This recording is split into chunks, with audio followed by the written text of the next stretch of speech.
Hello students, welcome to Gyanjyoti coaching centre. Gyanjyoti coaching সেন্টারের পক্ষ থেকে তোমাদের সকলকে জানাই আরো একবার স্বাগত।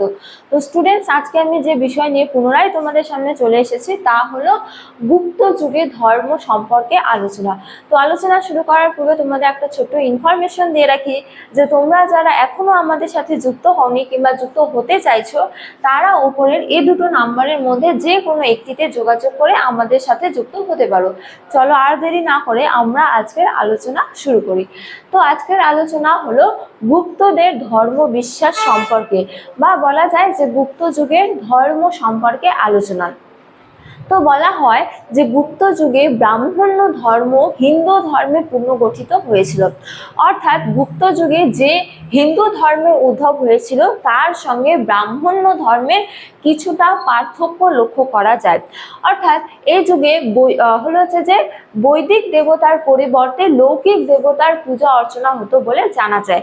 এবারে বলা যায় যে বৈদিক দেবতা যেমন ইন্দ্র, মিত্র, বরুণ, এই সমস্ত দেবতার পরিবর্তে লৌকিক দেবতা যেমন শিব, তারপরে বিষ্ণু, ব্রহ্মা, এছাড়া গণেশ, কার্তিক, লক্ষ্মী প্রভৃতি দেবতার পূজা অর্চনা হতো। তো এই সমস্ত লৌকিক দেব দেবতার যে পূজা হতো তার আমরা বিভিন্ন নিদর্শন পেয়ে থাকি।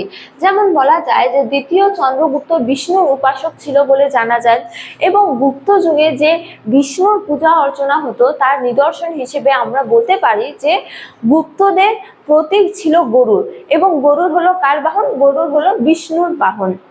তো এছাড়া গুপ্ত যুগের বিভিন্ন মুদ্রাগুলিতে আমরা বিষ্ণুর প্রতিকৃতি পেয়ে থাকি, যা মূলত গুপ্ত যুগে বিষ্ণুর পূজা অর্চনাকে ইঙ্গিত করে।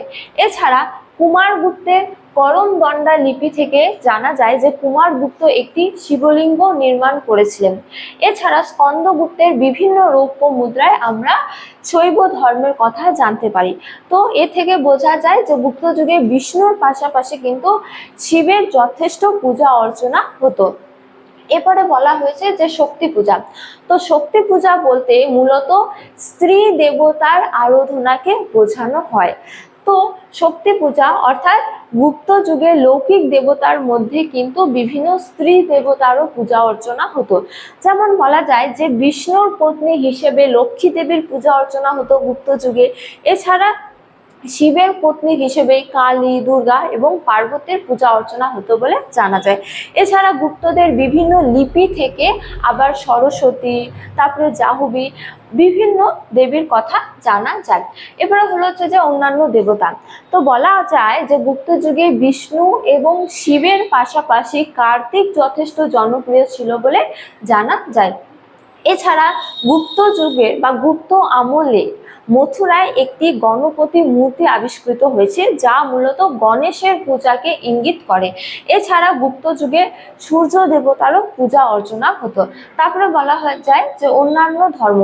এক্ষেত্রে বলা যায় যে গুপ্ত যুগে হিন্দু ধর্মের যথেষ্ট প্রাধান্য থাকলেও কিন্তু অন্যান্য ধর্মও যথেষ্ট জনপ্রিয় ছিল। যেমন গুপ্ত সম্রাটরা কিন্তু পরধর্ম সহিষ্ণু ছিল, যার ফলে এই যুগে অন্যান্য ধর্মেরও যথেষ্ট প্রাধান্য ছিল। অন্যান্য ধর্মের মধ্যে বলা যায় যে বৌদ্ধ ধর্ম এবং জৈন ধর্মের যথেষ্ট প্রাধান্য ছিল। তো এদের নিদর্শন স্বরূপ বলা যায় যে সমুদ্রগুপ্তের আমলে বোধগয়ায় সিংহলের রাজার পৃষ্ঠপোষকতায় একটি বৌদ্ধ বিহার নির্মাণ করা হয়েছিল, যা মূলত বৌদ্ধ ধর্মের প্রাধান্যকে চিহ্নিত করে। এছাড়া বলা যায় যে গুপ্ত আমলে মথুরা জৈন ধর্মের একটি গুরুত্বপূর্ণ তীর্থস্থান ছিল, যা থেকে বোঝা যায় যে তৎকালীন সময়ে কিন্তু জৈন ধর্মেরও যথেষ্ট জনপ্রিয়তা ছিল।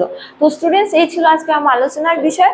তোমাদের ভিডিওটি ভালো লাগলে অবশ্যই ভিডিওটি লাইক করে বন্ধুদের সঙ্গে শেয়ার করো, এবং আমাকে অবশ্যই কমেন্ট করে জানিও তোমাদের ভিডিওটি কেমন লেগেছে। তোমাদের সাথে দেখা হবে অন্য এক ভিডিওতে অন্য এক টপিক নিয়ে। ততক্ষণ ভালো থাকো, সুস্থ থাকো। Thank you.